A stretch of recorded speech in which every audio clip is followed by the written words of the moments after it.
So, safe with Sephiroth here. I decided this time, for reasons that will become apparent probably from the video title, or from watching the video, either way, depending on what I title this, that I'm going to do something very different for this tournament run. I'm going to actually go through and commentate on specifically the thought process I was playing from every step of the way through this tournament. And before we begin, this is Get Good Gambit number 3. This is my personal set, like my run through the tournament. And yeah, I love this tournament, guys. Everyone on staff there is great. Shout out to C-Rar specifically and especially. Big fan of the guy. Amazing top 8s. Amazing top 8s. Holy shit. The flashy ass UI on their fucking stream. Oh my god. Get Good Gambit's great. If you have not entered Get Good Gambit and you meet the requirements, enter Get Good Gambit. This tournament's awesome. It's every other Sunday, 3 p.m. Central. Be there. Be there. You owe it to yourself. So, going in, with this one, I did not remember who Hoki, I hope I'm pronouncing that right, Hoki from the Get Good Gambit staff. I did not remember who he played. I'm really, really bad at remembering names. Like, it's just a thing for me, so that did not help. But I actually was like, I got seeded to start in Winners Round 2. And I was sitting there fretting, stressing the entire time, like, okay, who am I fighting? Who am I fighting? Who am I fighting? And I'm looking between the two people before me, and I do not remember who Hoki fought round 1, because again, bad with names. But I checked Hoki, and I was like, I don't know who this guy plays. I don't know who this guy plays. And I checked the roles, and he doesn't have a role for any characters. I'm like, fuck, what do we do? All right. I'll lead with the Ramlethal, and we'll see where it goes from there. And that's when I see that it is the Ram-Anji matchup. And in the Ram-Anji matchup, what's really important is not eating shit to the spins. So the entire plan that I'm going in with as Ram is bait spins, look for gaps, and punish the ever-loving shit out of him on that. You're gonna see how that goes for me.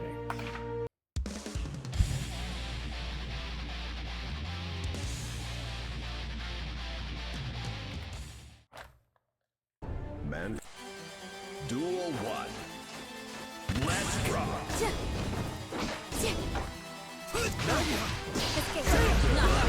On my feet. Dazzle. I'll strike you.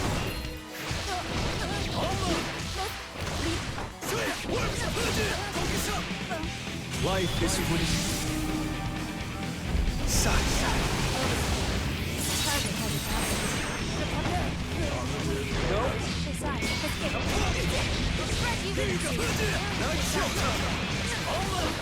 Try this.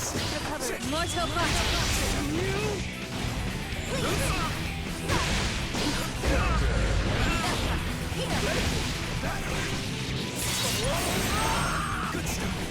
I've got you. Life is free.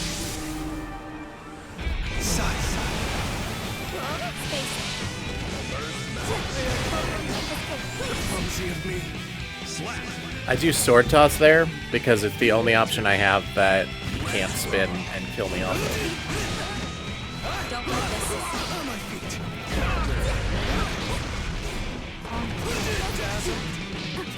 Stay sharp. Focus up. Situation critical. Recover. Space. Secure. Tear through.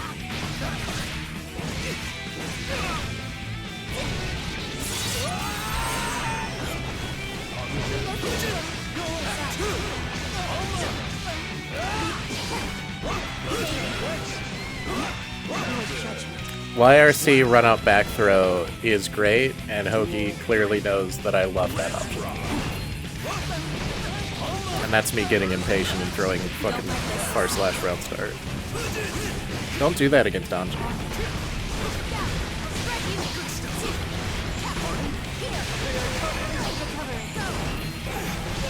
See what I mean about you can throw swords at Anji from 3/4 screen and he can't just kill you for spin.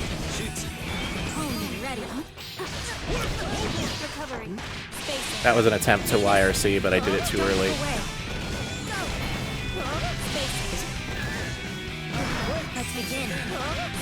I want you to remember, by the way, as you watch these sets, that I whiffed that sword toss intentionally to try to hit the explosion.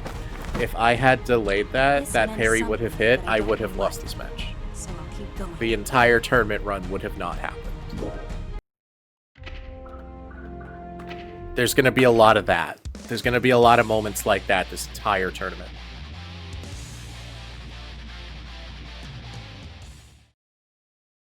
Man. Duel 1. Let's rock.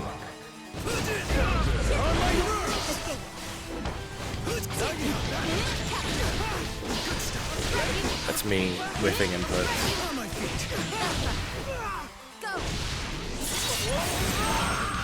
That was also me whiffing Mordobato.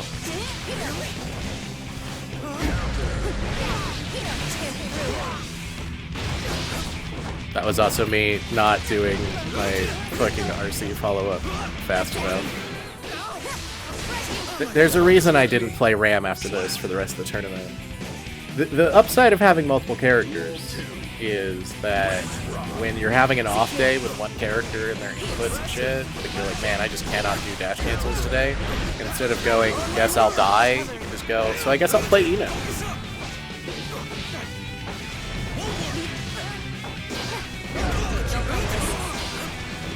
Being in the corner against Anji is not fun.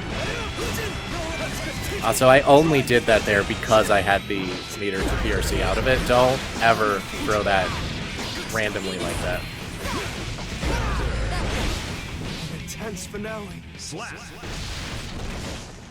Throwing out 214H randomly, especially against an Anji, is going to get you killed if you don't have RC to get out of it.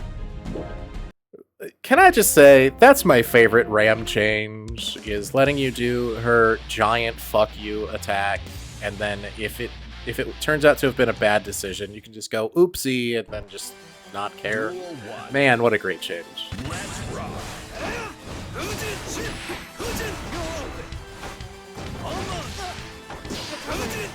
Going into the air way too much.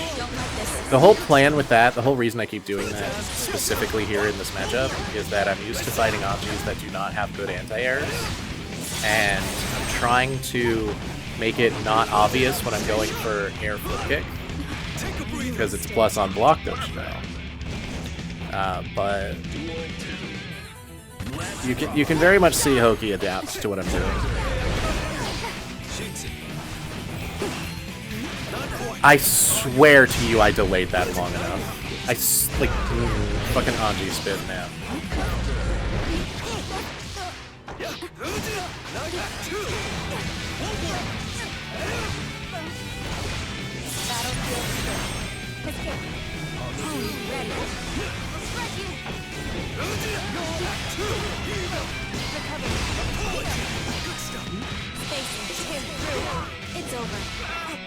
That was me trying a new combo out off the throw RC, but I forgot that you have to go straight into Rekka's after charge does. It doesn't just add and then you do it. That's the run-up throw. Here's the trick. No one ever expects you to do the dumbest motherfucking thing imaginable and do a run-up throw on no health after a wall break. No one is expecting that. So you can win by doing that sometimes. And it's important to make aggressive plays like that even if they don't work, especially like early in a set or if you have a lot of matches left to go, because it means that like you need your opponent thinking that you are going to be aggressive all the time. You want them expecting you to do the most aggressive, stupidest thing, because then they're going to play making that assumption, and so when you do anything defensive at all, you get giant openings to blow them up, because why would you ever play defense? So some of you might see that and go, man, why switch characters? You were like so close. The feeling I had in the exact moment is this dude knows exactly what I'm going to do. This dude knows all of the plays I'm going to make with Ram, and my Ram is not doing it. I'm not able to hit these cancels. I keep messing up inputs. We're switching character. To prepare for this tournament, I ate a giant goddamn breakfast / lunch, and then I played for 6 hours on various different Discord servers, especially shout out FGC Booters. And they helped a lot. I did not play a single Anji in that entire tournament. In fact, I don't think anyone I played a lot of in that I ever fought in this tournament. It was mostly Sin and Abu.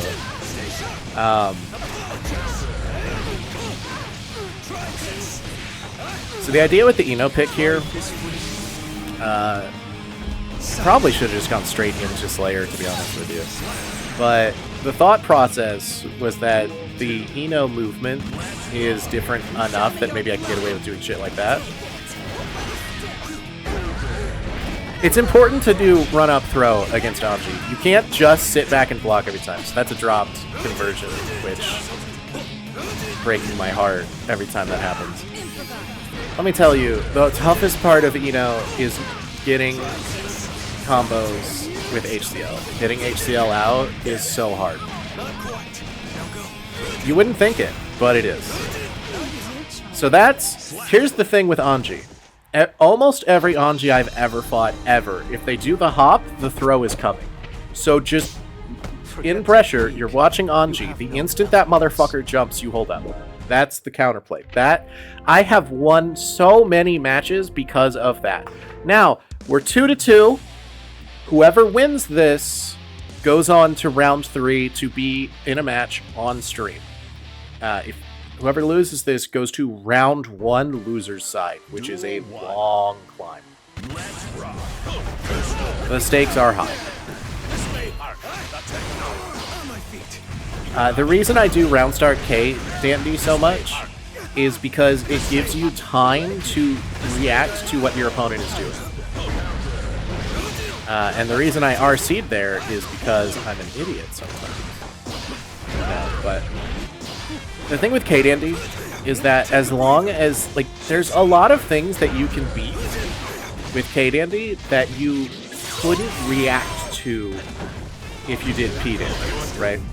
And it also beats things like Mindless Round Start Far Slash. If Anji spins, you can just go for Bite. You don't have to press, which is another reason it's really good in this matchup. Fun Slayer rule. You can get a Pile Bunker wall break as long as the previous hit was a counter hit. See what I mean about the hop? If that motherfucker hops, he's throwing. We do that because we have 100 meter, by the way. Again, like I said, you don't... With Anji, you cannot just throw out extremely committal dangerous things mid-screen because that motherfucker's going to spin at you. But if you have 100 meter, you can make those kind of rips. That's what I love about Slayer. That's what I love about playing this game. It's going to be tough going to Street Fighter when you can't just spend 50 meter and make all your mistakes go away.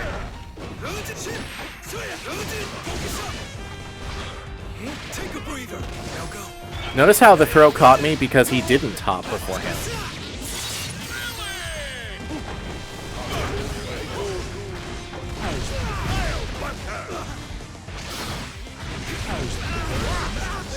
See what I mean? You see what I mean? He threw parry there because I've been playing like a maniac so much, so he expected me to play like a maniac. If I press there, that's 2 matches in my set against him that I won that I would not have won if I had hit a parry. That I came real close to hitting the parry. That's how fucking close this tournament was. That's how, nerve-wracking everything in this tournament got for me. It was so intense. So I come off that, my hands are shaking, I can't fucking get my heart rate to come down. So close, so scary. And then I'm in call, and then I find out that I'm gonna have to fight Ether. And Ether also plays Slayer. And Ether I'm nervous about, because, hey, my first run through Get Good Gambit, what did I lose? Oh, I lost a pawn on Slayer. Like, getting real nervous about the Slayer mirror, right? But I had seen Ether play before. I gave him advice on fighting Saprodium over at Ban once. And I think Ether is very, very, very good at Slayer, and the set could have gone anyway. But this was on stream. I was very happy to make it on stream. I actually had several different friends who came out to watch me play, and I was having them cheer me on made a lot of difference, to be honest with you. And this is me letting the intro rock, and I believe Ether plays along, because, hey, stream match, come on. First match, let the intro rock. I tried to do this every single time it's the first match on stream. Most of the time, my opponents do not let me do it. I just think it's nice. Give the announcers time to talk. Give everyone time to set up everything. You don't have to burn through the, like, 45 seconds of intro. You know? I mean, you don't have to do it every match, but first match of the set, come on.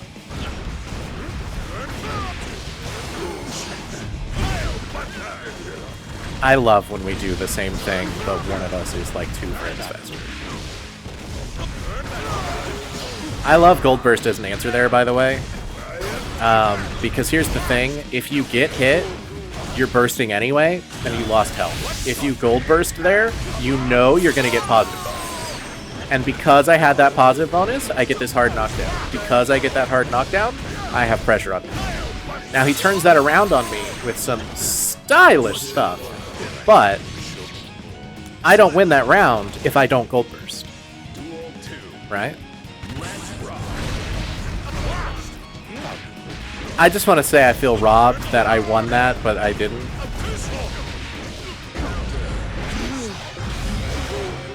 And this was me trying some fancy tech I had seen, and fucking it up.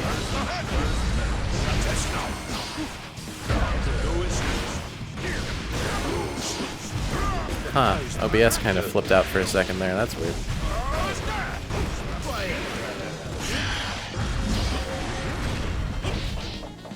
So this is him knowing to mash on a K-map there. I had only that day learned how to deal with people mashing on K-mappa, and I had not really internalized it yet. Shout out to Pawn for teaching me that, by the way. Dude's cool. That the answer is going to delayed 5H. I don't know that I ever actually successfully pulled it off. So as you can see, Ether's for real. Dude is for real. Dude is not some slouch on Slayer. So this is, I'm on stream, the announcers are talking about me swapping characters a lot, and I'm like, alright. Generally, my pick into Slayer is Slayer. The Mirror is really the only Slayer matchup that I feel confident in. But I gotta, right? I gotta. Let's see if the Eno works. You know, maybe I'll shake it up. You can tell from the match history what happened, by the way.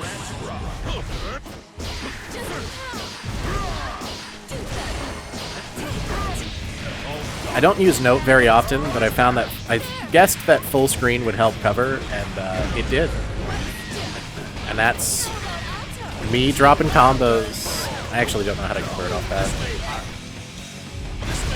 Slayer just gets so much more damage than Eno.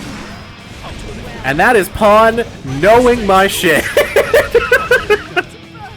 We do HPRC throw and Pawn fucking techs it because he's ready. He knows, or not Pawn, Ether, Pawn. Ether knows. Ether knows what I'm about. Can't be doing that shit against him. Not gonna pull it off. Though if I had 100 meter, I bet Megalo would have worked. But I didn't have 100 meters, so. If you don't burst that, you die. That's the preemptive super. I love doing that in neutral in that way. Especially it works against Slayer because once you're in Dandy, you're doing it. I use it in neutral a lot because it has a lot of range. It is difficult to punish it from that range. Like, you can't really 6P it at max range. and it leads to a guard crush, which gives you a really nice mix-up. But that's a pretty definitive loss for me, and that's me 0-2 sweating fucking bullets. I took a break, changed the music. I was like, okay. Gotta pull myself together. Mankind. Duel 1. Let's rock. Listen, Gold Burst is matchup defining. If you know a meaty is coming, Gold Burst. Why block? Why block when you can burst? You're gonna burst if you get hit. Why not do it and get meter? Look how much I'm getting with this meter. And that is Ether being well aware of my strategy of do bite until they don't let you, just to get in their head. And that is us both going for the exact same thing and him doing it like 2 frames faster, like I was talking about earlier. I love it every time, man, even if I eat shit on it. The 2S into cross-up with Slayer is mean as hell. So my brain interpreted that he was... Man. I'm reacting... My reactions are shit. That's what it comes down to. You'll notice I'm playing that pretty aggressive there. That is a result of having more than half health as Slayer against someone who is almost dead. Yeah. I forget where in this tournament I did it, but I did something that was incredibly dumb, and I did it because if it hadn't landed, it would have been the highlight of the tournament. Unlucky for Ether to drop that, by the way, but I don't actually think that you get a combo off of that if it hits, so I only go Pile Bunker there. Pile Bunker is insanely unsafe on block. It is counter hit. It is CS counter hittable on block against the whole cast. I go for Pile Bunker there because why would anyone go for Pile Bunker there? And also I have burst. Go for the overhead.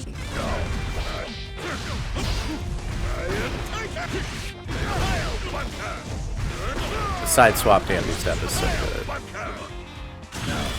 That is Ether hitting me with the exact same string that Pawn rocked my shit with, by the way.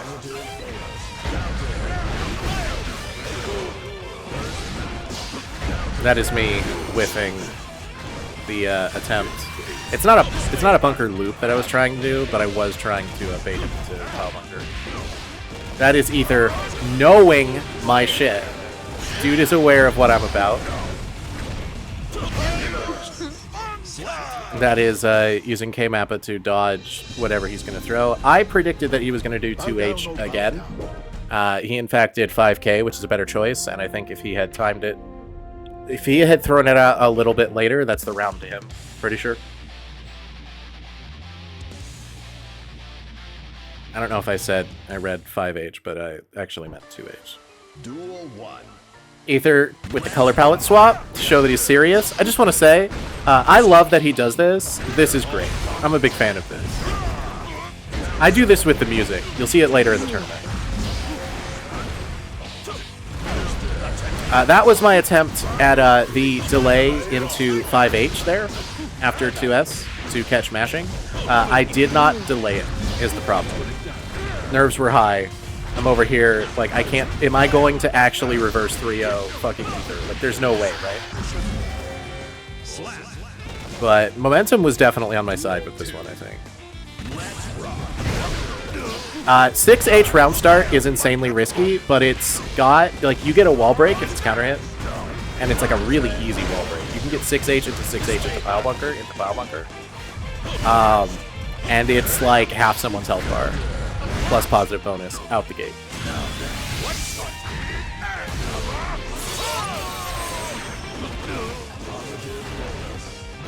So you'll notice, when I do the safe jump, I backdash. Why do I backdash? Because Slayer's safe jump, if you block it, can actually get throw punished by the entire cast. But most people like know that.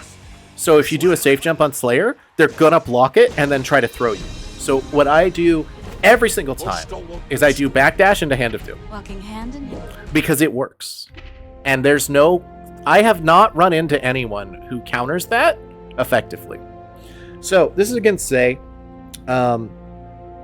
For context, I believe Zay was in the tournament for the first time. As I understand it, when he registered, Get Good Gambit asks you to list all the characters that you intend to play in the tournament and link their rating update page.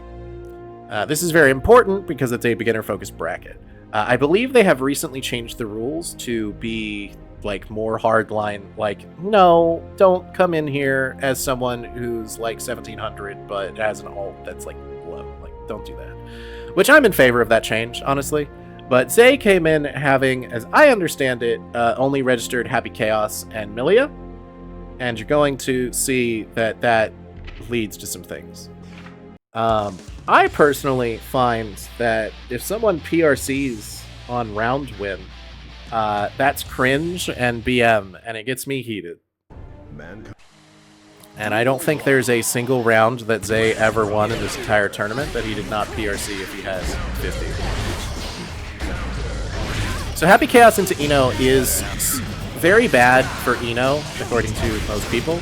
I actually find that when you are fighting Happy Chaos as Eno, the big thing is that as long as you do not let this dude breathe, you actually are, for the most part, okay. Now this obviously stops being true when we're talking like tournament level, right? Like high-end top 100 players.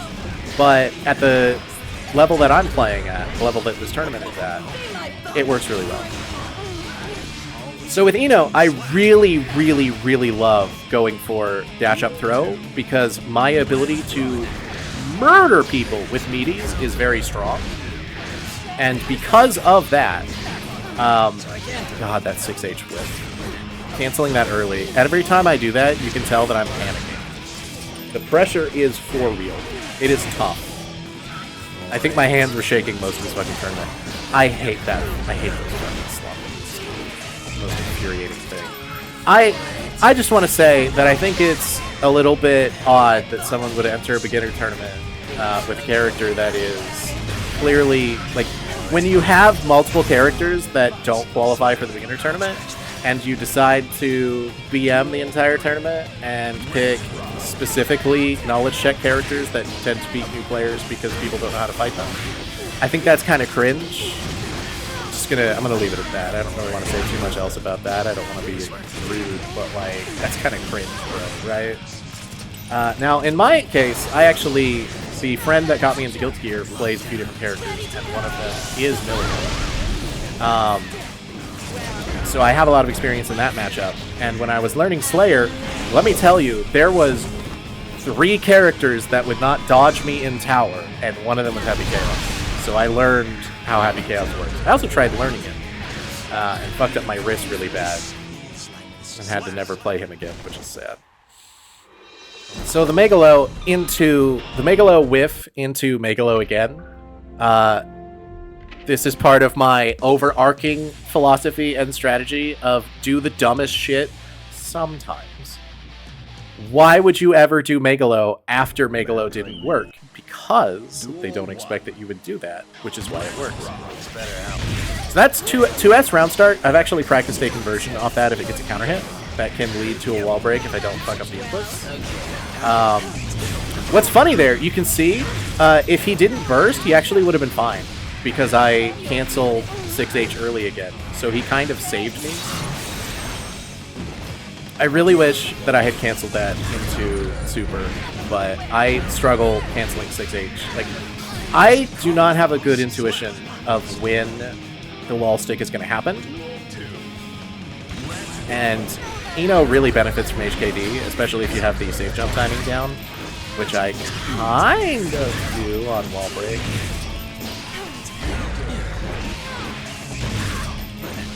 But yeah. What was also neat was Zay's teammate, I'm so bad at remembering names, was in voice giving me a ton of Eno input and advice before, like during this tournament, between matches, and I really appreciate that. I am, in fact, after this match going to look up his name so I can thank him properly by name, because dude was really cool and I was really appreciative. I didn't end up using a lot of the tech he was showing me, just because it was the kind of thing that it's like I would rather be practicing it, but I did listen to a lot of his advice, especially the main matchups overall.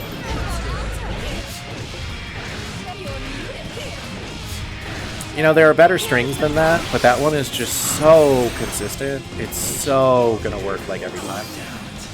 So that is the hover dash up throw, which I didn't even dash far enough to get it, and T-back dashed it. So that was like for sure not gonna work. Call that burst heartbreaking. Let me do that because we have 100 meter and we can PRC, but he actually catches me out of it before I can PRC. So what do? We do dash up throw! Why would you do dash up throw at that low health? Why would you do that? Because why would you do that? Exactly, right? Alright, I need to look up this dude's name. It's very important to me. Because he's cool as fuck. And I'm going to be hitting him up for emo advice later today.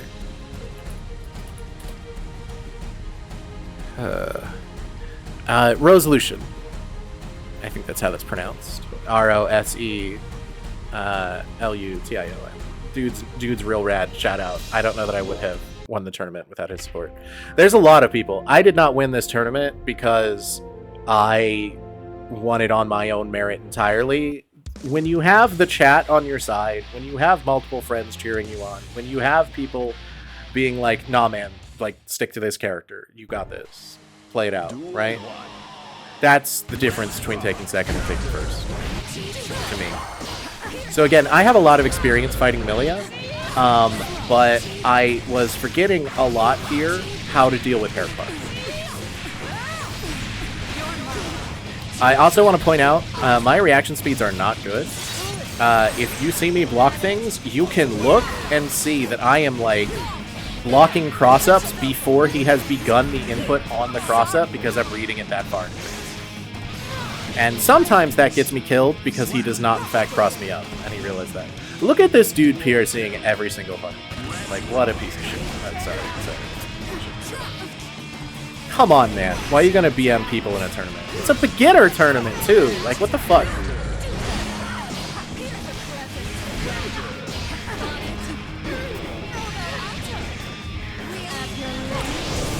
You love it. You love it. Look, a hover dash making you immune to throw is one of the best parts of playing.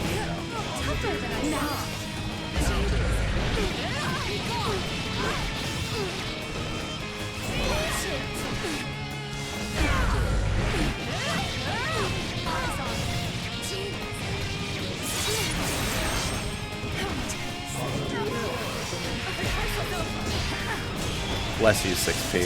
I can't remember if I... Yeah, I did the safe jump there. You know, safe jumps are just so good. They're hard, by the way. You have to manually time every single one. And based on range and things like that.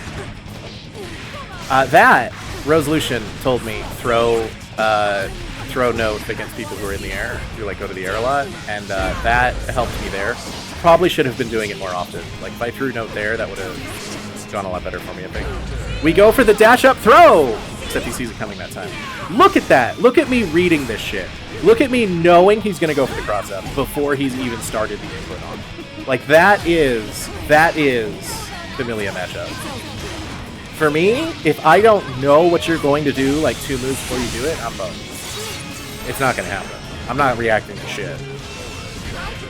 So I feel really proud that, like, I didn't win that match, but, like, I feel really happy that I was successfully defending against a lot of his shit. So now we move to Slayer. We go to Slayer, despite me having a really bad history of playing Slayer into Milia, and it going very badly for me. But, like, switch the character. Go for the character swap. Shake them out, right? That's the thought process. By the way, you can totally beat Haircar by just doing 6K, which is why you see me do that there, to hop the Haircar that does not come. And I'm also doing it too early. Like I said, I can't react to Milia's... Anything Milia does, I do not have, as a player, the reaction speed to deal with it. I'm old, I'm slow, I got problems. I got health problems. Look at that. That was me wanting to 6P, but I'm pressing the wrong fucking button. I don't actually know if 6P beats Compel there. That was me holding forward because I read that he was going to do a cross-up in the corner, and he did not do the cross-up. BRC, air throw, OP. YRC is a good choice there. That is me, again, holding forward, expecting a cross-up. That does not happen. Look at this, dude. Look at this fucking guy. Oh, look. Cross-up blocked. Oh, look. Overhead blocked. Misinput 6K instead of 6H. Doing all this slick stuff on defense, and then I have the chance to be on offense, and it's just not working. I read he was going to air dash forward. That actually catches into a lot of damage if you land that as counter hit in the air. Or isn't it? Counter hit in the air. So I get perfected, and I'm like, okay. I spent a good 4 hours today practicing my L-Felt, brushing up on my L-Felt. Yesterday, I went 4-4 against Cake Cat in the L-Felt mirror. Fuck it, give L-Felt a go. Why not?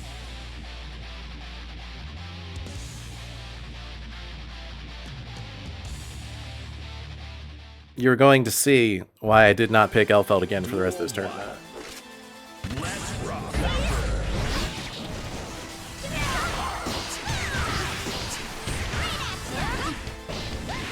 The 6H round start, by the way, that's again holding forward, predicting the cross-up. The 6H round start is me expecting that he's going to jump away. It is very strong against that. But we're going for projectiles, we're going for zoning, we're going for stuffing him on OP with like beating throws with stuff. But unfortunately, my L-Felt is not great under pressure. It's been a long time since I played her consistently. By the way, I actually got clearance to play L-Felt before this tournament started, so I just want to point that out. I did, in fact, ask.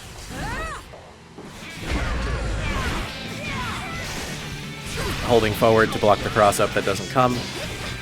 I basically guess cross-up most of the time. Because you get so, like, if they don't cross up and you guess correctly that they didn't cross up, you get, like, nothing out of it. If they go for the cross-up and you block it, you are pretty much free. Like, you're out of the mix.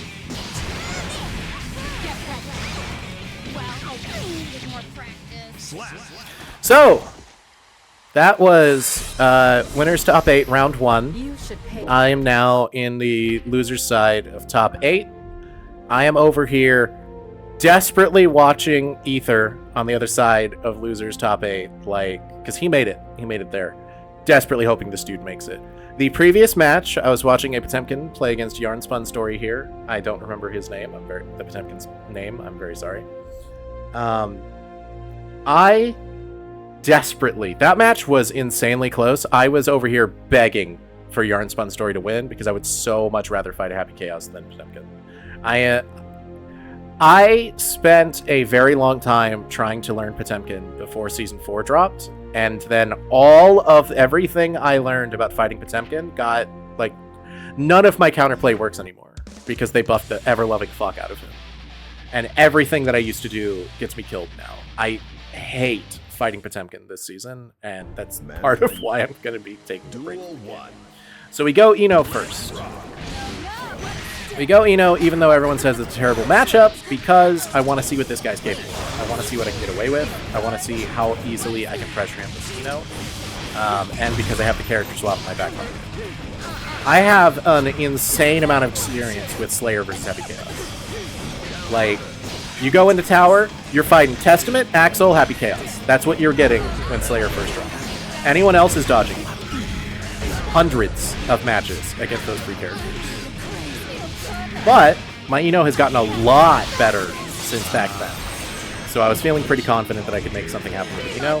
And also, Happy Chaos does not have a invincible reversal, which is the bane of Eno's existence. That is me panicking and actually PRCing before the throw comes out, which is incredibly sloppy. I knew the throw would not do the damage to kill him. But, I mean, I carried it, I clutched it out, so it's fine. But like that was insanely scary. I love this bread and butter, but I gotta be canceling that. Which is super, especially against Captain Chaos. We need the HKD on wall break. We go for reversal, goes well. He reads the low, should have not gone for it. He starts reading the low, and the problem is there he punishes me for going high. We do the super because we have 100 meter, PRC to keep it safe. Get punished because he's going for meaties. Don't press on wake up against Happy Chaos kids. Duel 3. The only thing you should press is up if you're pressing anything at all.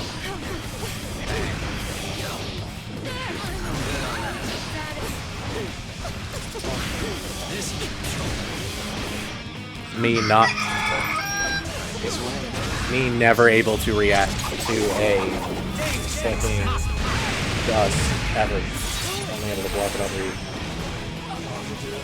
I gotta say, Happy Chaos being able to do dust for free mid-pressure string is brutal. I honestly think that that's the hardest part of fighting the character, is just how much pressure he can get away with because he has the gun on you. Like, there's so much that he has that your option is invincible reversal, and he doesn't even have to eat it because he can PRC out of that or cancel the gun if he's reading that you're going to do that. So here is the entire thought process. I'm taking the break, I'm breathing, I'm thinking it over. He is beating the shit out of HCL, and every single time he knocks me out of the air, or not HCL, he is beating the shit out of H-stroke, and every single time he knocks me out of the air, I am gonna die. And that's all there is to it. So, I go, alright, fuck it, Slayer. Because I can beat all of his lows with 2H.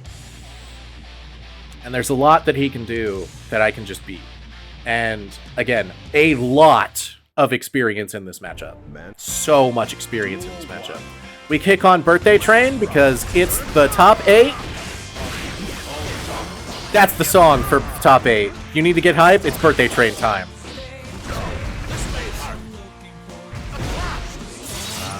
That was insanely risky to go for, by the way. The window of actually landing that pile bunker is insanely tight. Because it's not a counter hit. It's so close that it's like if we were like a couple pixels forward, that would have whiffed. He would have come off the wall and I would have fucked up this round. We go for the YRC grab. He PRCs. I think the PRC messes him up there. I go for grab again. You need them thinking you're going to go for grab. And that's just like heartbreaking for him. Like the PRC into 6P is the right play. He just does not delay it enough. And that's all that is. I win the round because he just does not hold it. Presumably because, like me, he's feeling the pressure. We're on stream. This is top 8. This is loser's side. You lose, you're out. It's over. This is tough. This is rough stuff. We go for the full screen because it's Happy Chaos and because I have 100 meters. I have 100 meter. I'm doing Super Mappa. Period.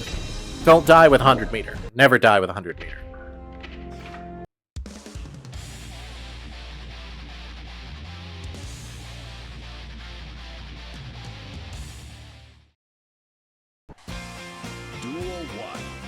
I fucking love Birthday Train. It's not my favorite track. My favorite track is Midnight Carnival. But I love Birthday Train.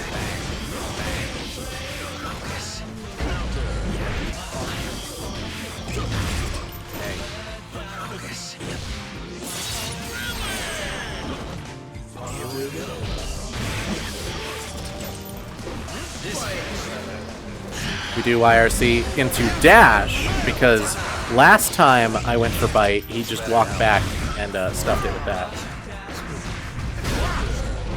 And we go for pile bunker there because we know he's going to press. And then P-Mappa. I did P-Mappa specifically because it's safer at that range and it comes out faster. A little bit faster.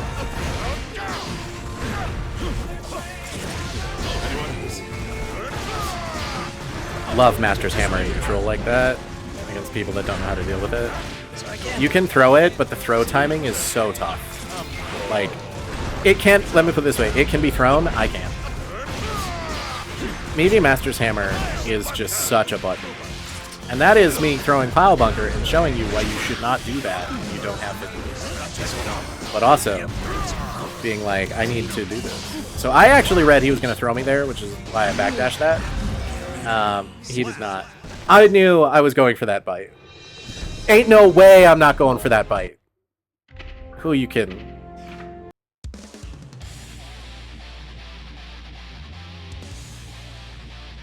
Alright, here's our third match as Slayer. Fourth match overall. 2-1 right now. You'll notice that the it came out delayed there. That is me throwing P Dandy and then like thinking about what I should be doing, and then guessing overhead. I'm not reacting to seeing him crouch, but I am like, he ran up, he didn't press anything. I think he's gonna crouch.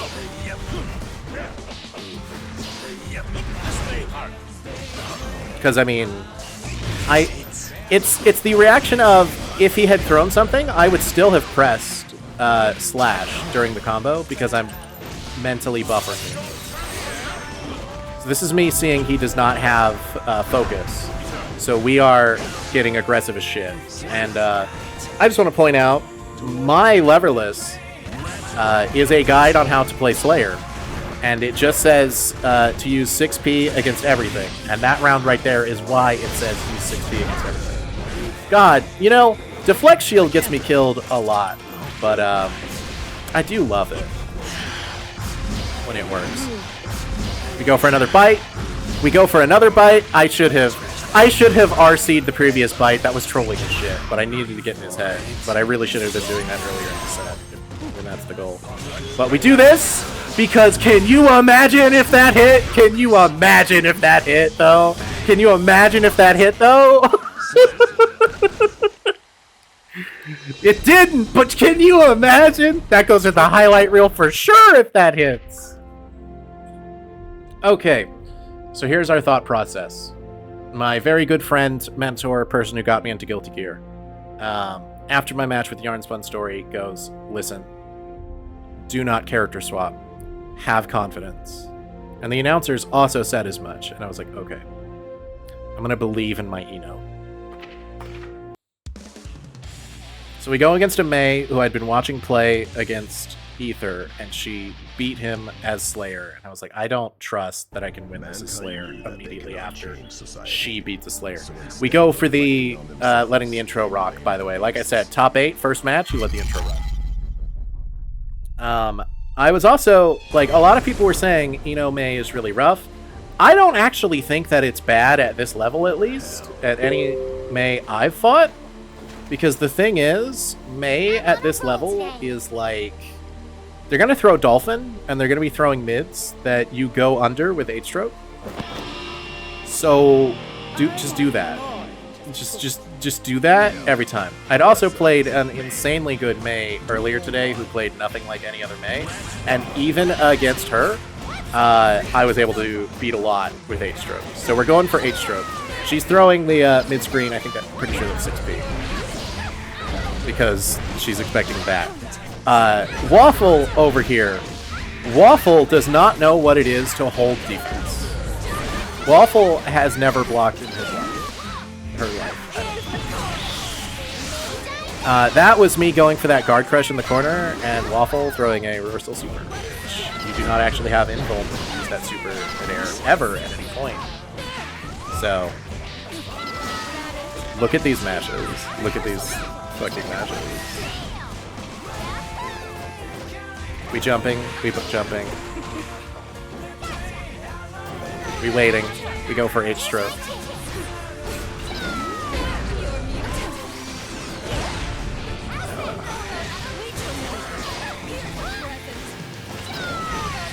Look at that. That right there, that's the matchup. That's the matchup. 8-stroke under Dolphin. That's what wins you this matchup.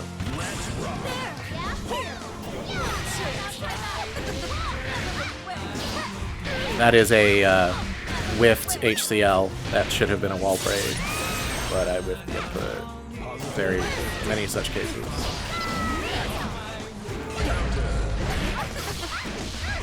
Almost got that conversion, by the way.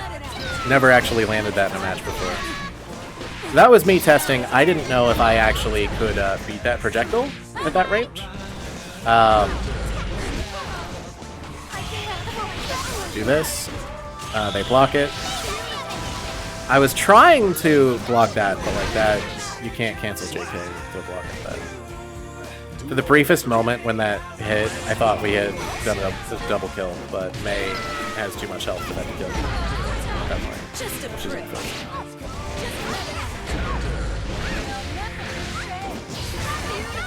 Again, many such cases.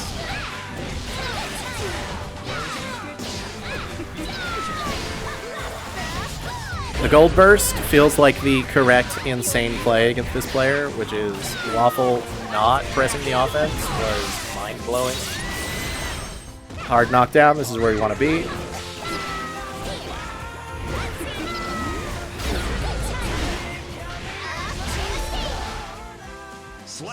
But catching a stray from Mei is death.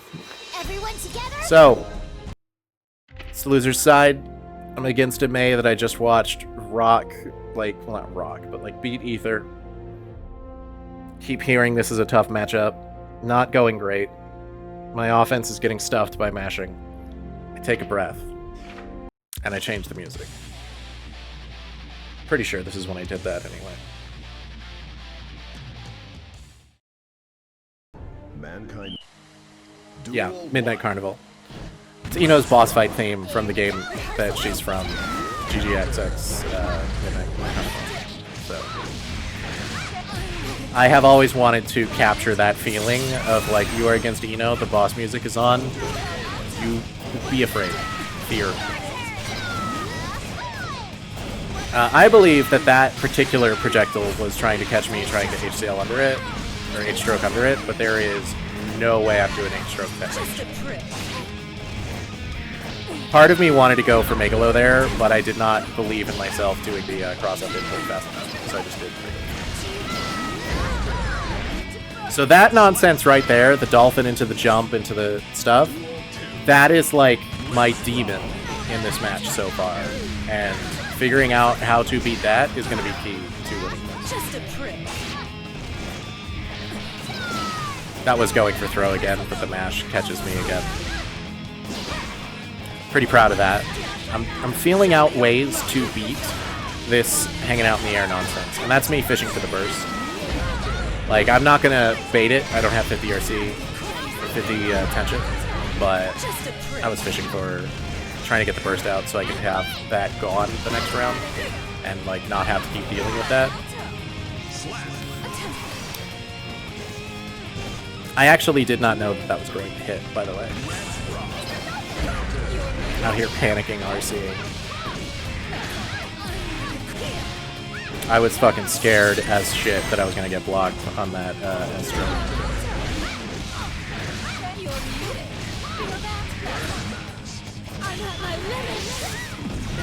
If that whiffed, I lose the tournament, by the way.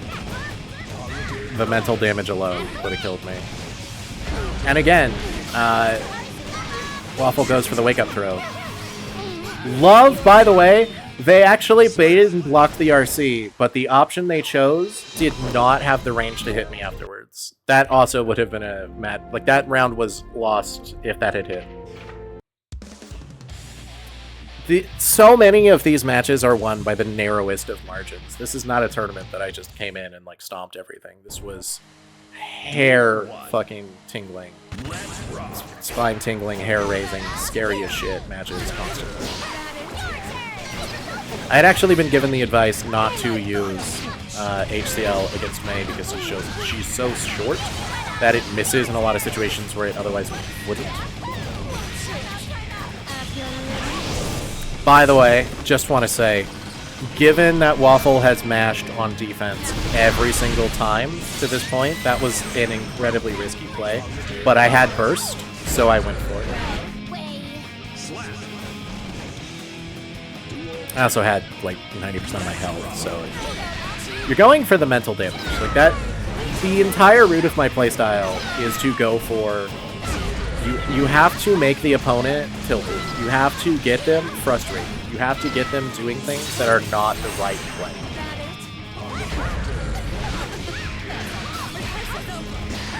At this point, the thought process is less that I'm playing to win this round, and more I'm trying to get my burst back, I'm trying to stall it out, and then I actually start turning it around, and I feel pretty happy about that.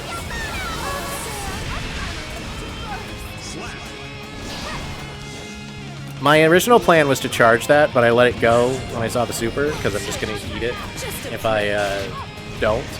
And there's the faintest chance that maybe if I hit it, I'll go under the whale. I did not hit it.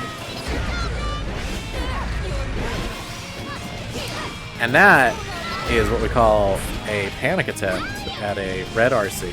I don't have a conversion off that, by the way. Like, even if that had been an RRC, it would have looked basically the same. And then the 6P, because we expect that there's a lot of different options that could happen, and all of them lose to 6P there. He's either going to run up and do a throw, he's going to do dolphin, he's going to do some shit. So, we go 6P.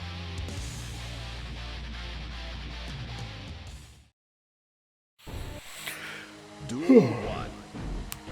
Let's rock. Back up 8-stroke, predicting that he's going to press in neutral like he has been. He did not. We go for the projectile.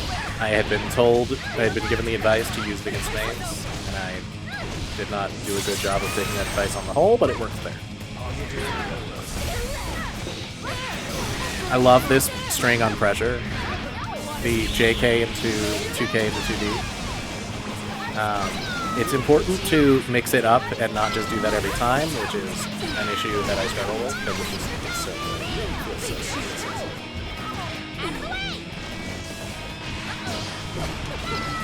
Waffle is like the master of not respecting offense ever.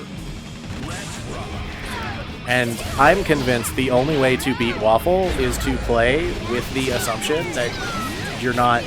Like, you have to block on your offense. You just have to bait mashes. You have to do things to beat that. That was fucking Megalo, if you'll notice. And again, I get mashed out of it. We go for YRC, we go for throw.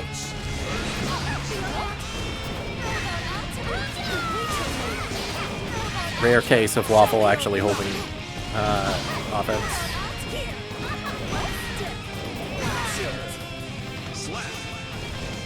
I do not have the reactions to hit confirm 2K, so I pretty much just always do 2K 2D on pilot on every character. This kid's a problem, especially when playing like Geo, for instance.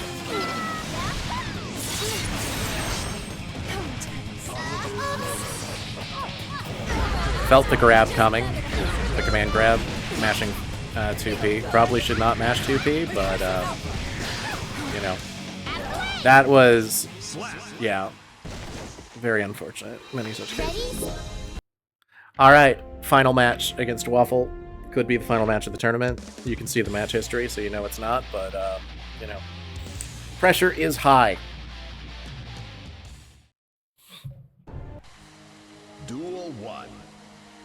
Let's rock. We jump back, we go for no.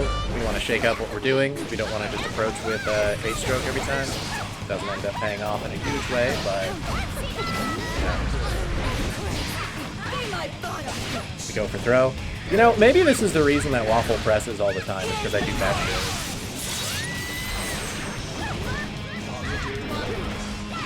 If I had not watched Waffle do it to Ether in the previous match, I would think that it was some genius level adaptation to stuff. Don't just eat me going for throws constantly.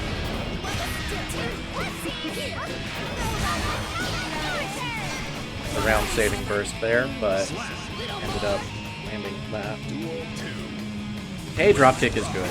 It tends to come up short, and if it doesn't come up short, it's going to hit them because they use it for defensive things. That was an attempt to get the fuck out that did not work.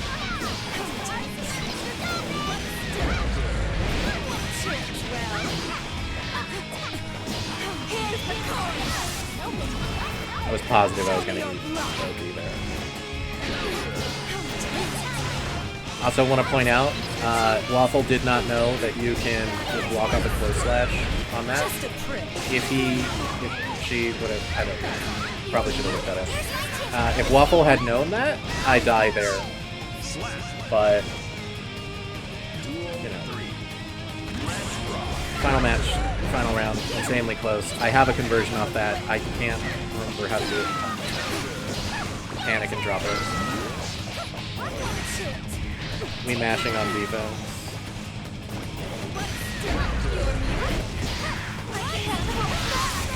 Finally that works, as does the safe jump. Just a prick. We go for Node Oki because we have not done so ever in this entire tournament so far. Just a prick. It's good if they don't know it's coming. And just the walk-up throw because I know I can't fuck up that. And just like that, I'm in Losers Finals. So for some context, Zay went against Temmie, lost the first match, and then decided to switch to Slayer, who had their Slayer had not been approved and was in fact above the limit for the tournament to begin with. And they won their match as Slayer, and then actually had that victory nullified. Did not get DQ'd. I can understand not wanting to DQ someone who is in Winners Finals, especially if it comes off as a like misunderstanding type thing. But just want to point out that's not good. That doesn't look good. It's not behavior that makes you look good. Mankind. So here we are against Temmie. I'm picking Eno. I am insanely experienced in the Eno versus Faust matchup. I have a ton of experience fighting Faust players who are way better than me. And I have learned through that how to deal with a lot of the common Faust players. The biggest one being my win condition against Faust as Eno is every single time I drop 6-8 to 30. We do that because we have 100 meter. And I want my turn back. My win condition as Eno against Faust is to bait full screen scalpel and intro. You see, I do that a lot, like these. And I'm not reacting to scalpel. I'm reacting to Faust is full screen pressing buttons. Scalpel is coming after I block it. So I just wait to block a hit, and then I hit stroke. Not reacting to it and instead predicting it actually gets me blown up later in the set.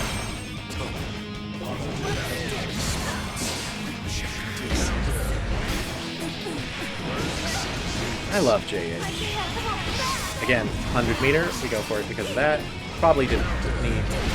I was predicting that he was going to pull up, which is why I PRC'd that, but I just ate the fucking ate the guard crush. I didn't need to PRC that. Would still have 50 meter if I had not. Turns out my 6P beats your 6P, or beats 5P rather. Pretty sure it's 5P, right? And just like that, we've won one match of Losers Finals.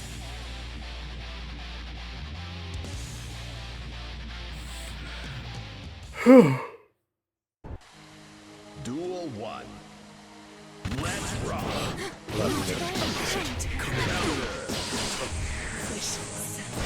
Announce myself as the boss fight. I just gotta say, 2S for Faust is insanely strong in this matchup. And the only reason that Faust should not just hit it in neutral 100% of situations. That, by the way, you might want to know what that burst was.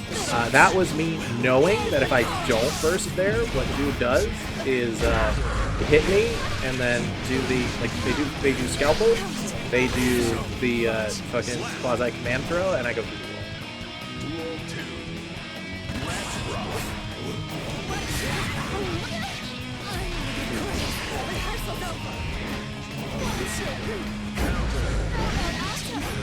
I actually practiced a conversion off of a counter hit 2S, but I delayed the 682. This was reading that he was going to stay there, and he did not.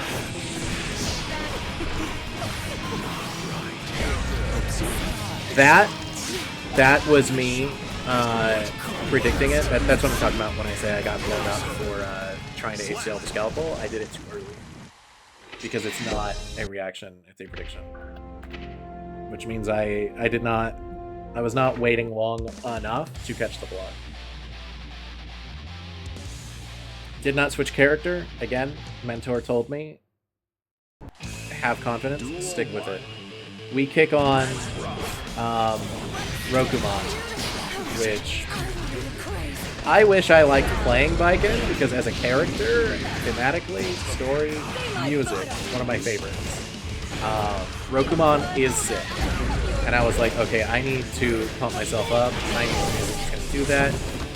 I need to hover dash and make sure I don't get grabbed and then blow him up in the The Rokumon fucking psychology boost is real as hell. Show me your blood. Just let it out.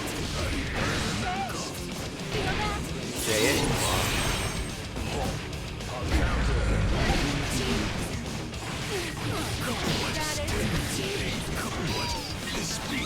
Almost there. So that was me not, like, going for... I gotta really hand it to Temmie. Really on point with stopping me from throwing full screen node by using that. They do that at another point as well.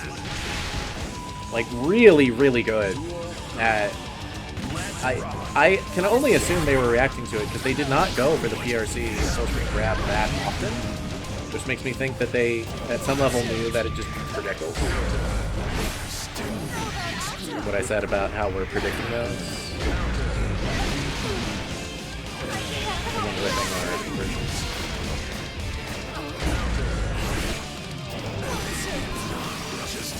Backdashing the throw that I know is coming. As soon as if I see scarecrows, I'm hitting back. Because there's almost no follow-up he can pick off scarecrow that hits backdash. If he does the one that's too far away from me, backdash gets out of range. If he does the overhead, backdash recovers before it comes down, or the drop or whatever. And if he goes for throw, backdash beats throw. The only thing that beats it is if he does the one that's nearest to me. But a choice that beats 3 of 4 options is a pretty good choice. That's the attempt at round start 2S to catch him out. It flashes, so it didn't work, but that's the thought process. Really good command grabs there. Like, we're going for we're expecting the needy JD, which is what every single Faust does in that situation. And the fact that Temmie did not do that and baits out that gold burst instead is like really cash money. Really, like that was good. That was good. We go for the round start MLA because dude has been throwing lows at round start almost every single round start. I'm reasonably sure that MLA is going to beat it, and it does. We go for the throw because he's not close enough to actually land a different follow-up. It's a risky call, but I want to keep my pressure. And it pays off there. Props to Temmie for not going for the command grab there, because I'm reasonably sure that they don't have the range.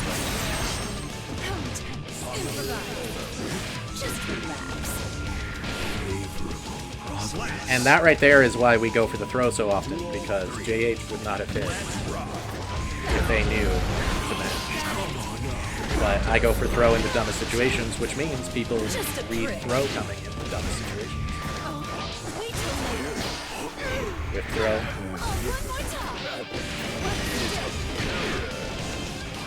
Tried to do that to beat Mash, did not have the timing correctly.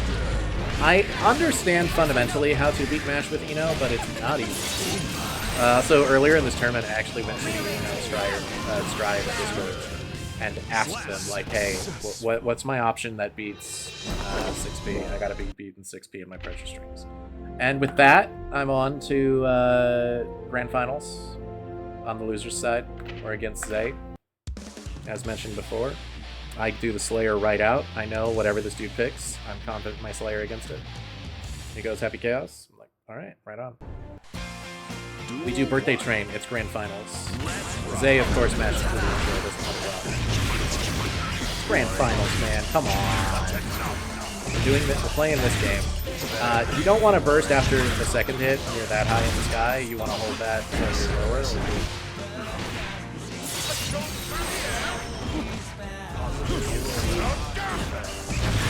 But it came from a place of being frustrated. So this first round, very definitively not in my favor. Every single time. We do 6H because we read it. It's not a counter hit, so we don't get a wall break, but we do get a conversion. We go for bite twice because I want him to be thinking that if I land bite, bite's gonna happen again. If bite had hit the second time, I would have bit again. I mistimed that. That was supposed to be a wall break that would have killed him. But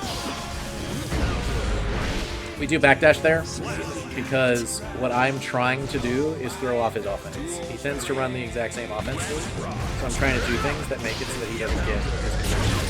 And backdash also does not give counter hit. One of the things that made me a lot better of a player was when I realized that options on defense that do not give a counter hit are insanely valuable. So why are we doing this full screen? Why are we playing this game? Part of it is because Slayer kind of has to hold it, but part of it is, did you notice my tension? I was at like 49% tension. Tension is the key to winning this matchup.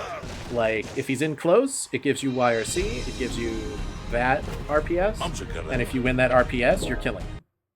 And if you're full screen, you have the ability to do super map roll. So he goes straight to the Milia after losing on the Happy Chaos, which, yeah, I totally understand that decision. His Milia is cleaner than his Happy Chaos.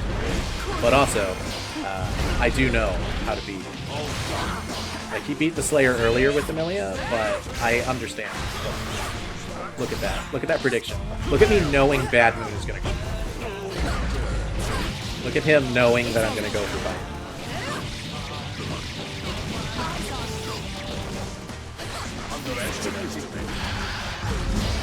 Look at me going for bite off there.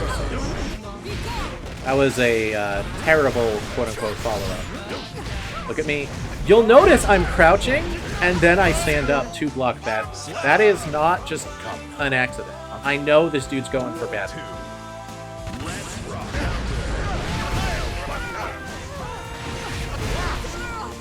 We pull him out of the corner because why would Slayer get you in the corner?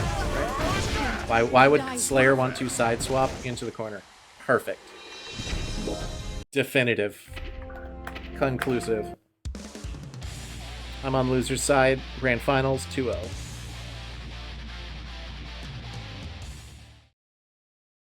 Mankind knew that they cannot change. Duel 1. Let's rock. Birthday train, baby.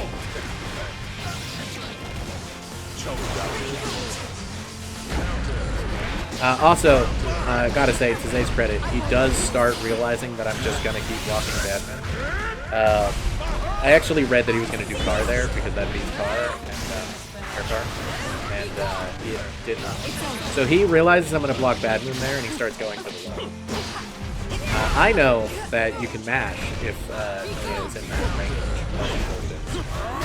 especially as Slayer. Slayer's anti-airs are ridiculous.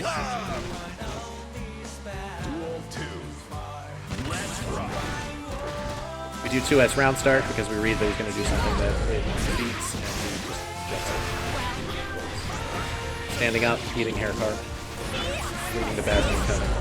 It's around this point that I realized that he was, like, he had noticed that I just blocked high at that point every time, and he started going for air card. That is a very smart option there. There's not a lot that I can do as Slayer in that situation that is going to beat that super when I don't have Defibrillator. I don't want to go through the wall there, and I know that that hit is going to send me through the wall. Gotta love JH. I don't use it very often. I usually do JK in the air, but in that situation, I think it is nonsense that that doesn't collaborate. Like, that is some robbery that that does not collaborate. By the way, fun fact for you about playing Slayer. When I land the 2S into P Dandy and I cross him up there, I don't actually know if I'm going to cross up or not. Isn't that great? So here we are, grand finals. I 3-0'd from loser's side. We're on the reset. This is it. This is the realest shit. Zay is on loser's side now. Decides to go back to the Happy Chaos. Duel 1. Let's rock. We go for the gold burst because I want that meter. I do not get that meter. We go for the double jump because I anticipate that he's going to try to go for air throw. He does not. And in fact, I get blown up for it. A lot of not correct reads happening. That one was right, though. That was me trying to burst bait, but he did not burst bait. That was me trying to catch him out doing... I forget the name of it, but I thought he was going to do like 5S or something. The shove that he does. And Super Mapper beats that. It does not do it.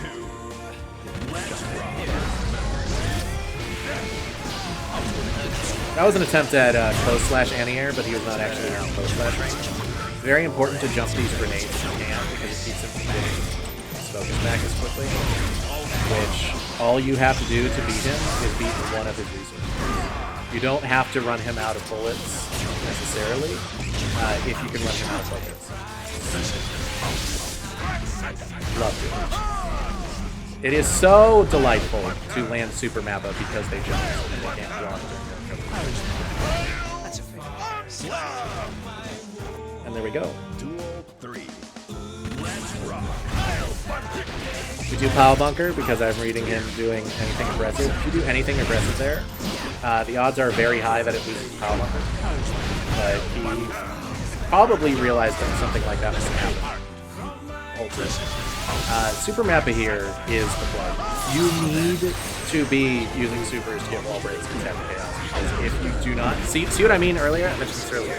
If you do the safe jump as Slayer, everyone knows that the counter is just throw him, like block it and throw him. Which means I know that the counter to the counter is backdash handle.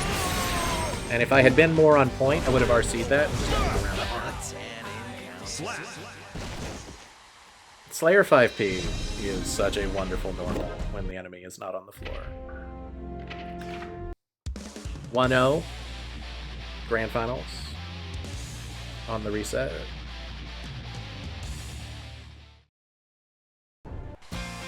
Duel 1. Let's rock.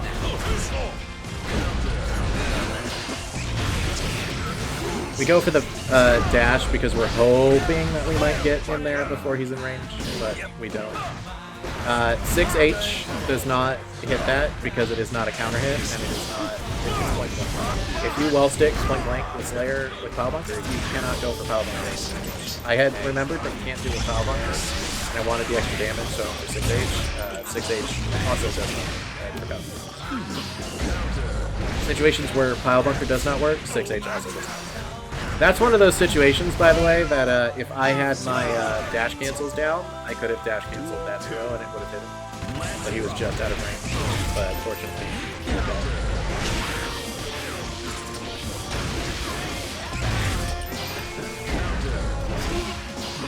that was a too late attempt at an anti-air.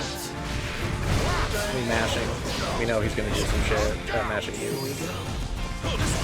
I actually read that he was going to go for throw instead of 5D, but... Let's do this.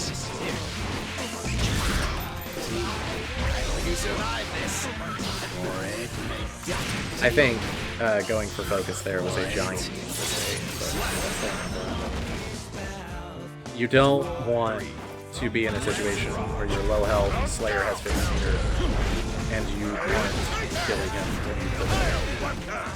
Slayer's ability to turn a match around is ridiculous. We go for Pile Bunker there because why on earth would you go for Pile Bunker? Remember what I said earlier? It's important to make plays like that. We go straight into Super Mappa because I know this dude is going to go for the catch. We are now 2-0, winner's side. Now, what happens from here is there's about a 5-minute break because Zay tries to switch to Leo, which is a counter pick to Slayer.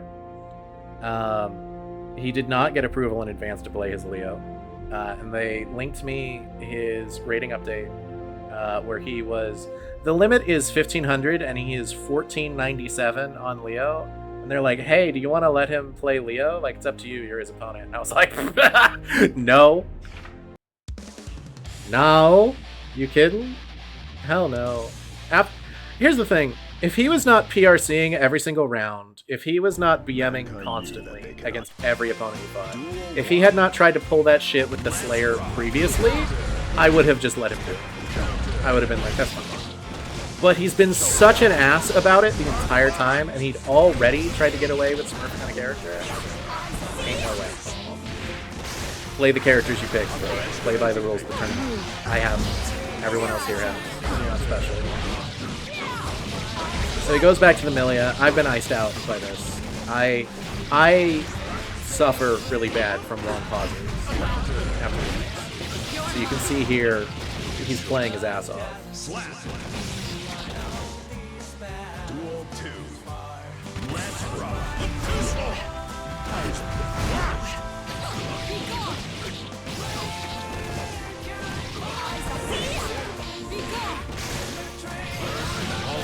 Again, trying to block a cross-up, that doesn't happen.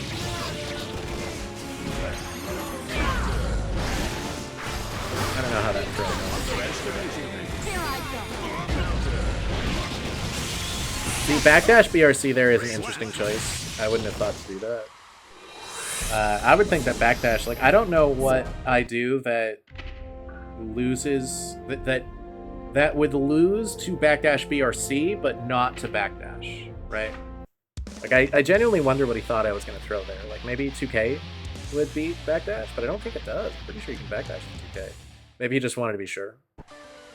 Duel 1. Alright, it's 2-1. We're in the finals. Let's see how this goes. 5K is an underrated button for Slayer. We jump into the air because I'm sick of him being above me. We go for we go for Power Bunker because why would you go for Power Bunker there? I have problems. There was a point where I sent my friend a message during this set where I said, oh boy, he can't block 2S. He doesn't know how to deal with 2S. And you can see that what happened a lot in this set is that I exploited the hell out of that. I also, shout out to Jackadandy, switching the theme song to Jackadandy for the win of the tournament. Fucking Get Good Gambit #3 champion, safe as Sephiroth. Ecstatic. It's the morning after the tournament that I'm recording this, and I am still riding that high. Tuesday, I'm going to be participating in Bracket About Nothing again, and I'm going for the victory. And no matter what, whether I graduate or not, I'm going to be taking a long break from Strat. Excuse me. I'm going to instead be focusing on Street Fighter. I actually entered a team tournament on the FGC Boomers Discord, which those guys are really cool. Thanks again to everyone over there for helping me get ready for this tournament. But I'm going to be playing on the FGC Boomers Discord, that Street Fighter tournament, so I'm going to go all in on SF6 and learning Mai, because she looks super cool. I've heard she's not, like, great, but I honestly don't care. She's cool. She's got high mobility, she's got tricky mix-up stuff, she's got a stock mechanic. I like resource management. It's cool. And as my secondary, I will be playing a secondary game also, and I have not decided yet if it's going to be Uni 2 or Tekken 8. It's looking like it's going to be Uni 2 because, one, there's no Tekken beginner brackets, and there's one Uni 2 beginner bracket. And two, Ogre's coming out on the 20th, and he looks like exactly my kind of character. So, yeah. If you've watched this entire video, thank you for watching. Happy you did. Happy to have you. I feel the slightest bit bad for bad-mouthing Zay, but also, like, come on. Come on. You saw it. You understand why. So yeah,